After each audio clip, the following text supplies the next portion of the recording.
L'un des objectifs du 14e plan quinquennal chinois actuel consiste à faire progresser la revitalisation rurale, un concept créé par le président Xi Jinping.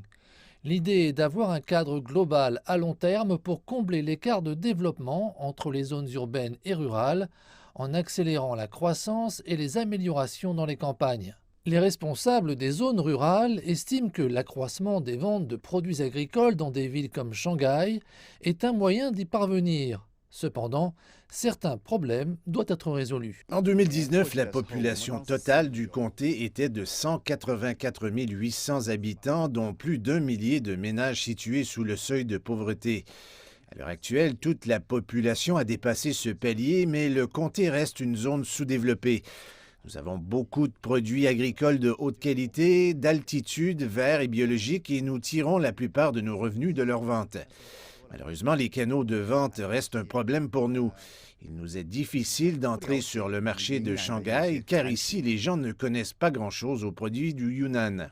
Une coopérative aide pourtant le comté à vendre ses produits agricoles, mais cette étape n'est jamais très bien réalisée.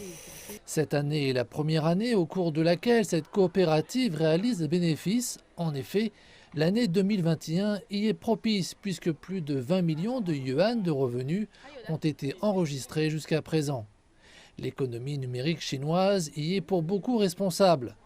Depuis l'année dernière, la société de commerce électronique basée à Shanghai, Idol Group, propose des services de vente en ligne pour les comtés ruraux de Chine. En une seule journée cette année, plus d'1 million de yuan de pêche ont été vendus. Le mois dernier, elle a lancé un nouveau projet mettant spécifiquement en avant des produits comme les dattes et les champignons noirs du Xinjiang et du Yunnan. Ces régions ont de très bons produits, mais elles n'ont pas une grande notoriété sur le marché. De plus, leurs ressources sont limitées dans les domaines de la logistique, des canaux de vente, d'images de marque et de livraison.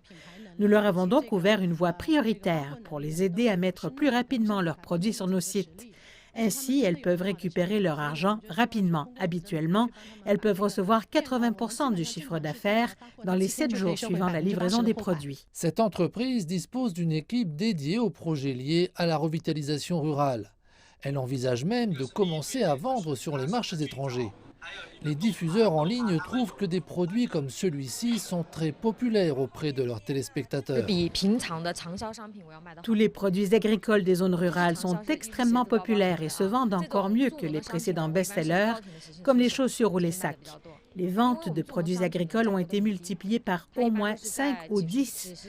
Bien que leur prix soit plus bas, généralement inférieur à 50 yuan, le volume des ventes reste élevé. De nombreux consommateurs réguliers achètent 2 ou 3 articles à la fois.